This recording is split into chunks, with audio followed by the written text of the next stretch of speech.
ஆனால் நான் சேகர்பாபு ஒரு மாதிரி அண்டி பிழைக்கிற ஆண்டி இல்லைங்கண்ணா. இந்த பள்ளி எல்லாம் பார்த்தீங்கன்னா இந்த செவுத்தில் ஒட்டிக்கிட்டு சுற்றிக்கிட்டு இருக்கும் வீட்டில்.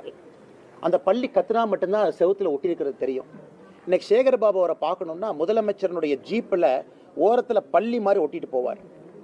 ஸ்ரீரங்க கோயிலில் எல்லாம் 4000 ரூபா டிக்கெட் வாங்கி சொர்க்கவாசலில் பார்க்குறதுக்கு போவாங்க. அதே சேகர்பாபு எப்படி அடாவடியாக சென்னையினுடைய ரவுடியா எப்படி இருந்தாரோ 20 ஆண்டுகளுக்கு முன்பு கோவிலில் இன்னைக்கும் அறநிலையத்துறை அமைச்சராக அதே ரவுடியாக தான் இருக்கிறார். எல்லாம் நவருங்க.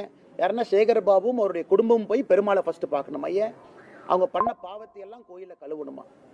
கும்பாபிஷேகம் நடக்கும். லோக்கலில் யாரோ 5 ரூபா 10 ரூபா 20 ரூபா போட்டு கும்பாபிஷேகம் நடத்துவாங்க. சம்பந்தமே இல்லாத காவி வேட்டியை கட்டிக்கிட்டு பள்ளி மாதிரி மேலே ஒரு ஜீவன் தொத்திக்கிட்டு இருக்கும். அது யாருன்னு பார்த்தா சேகர்பாபு.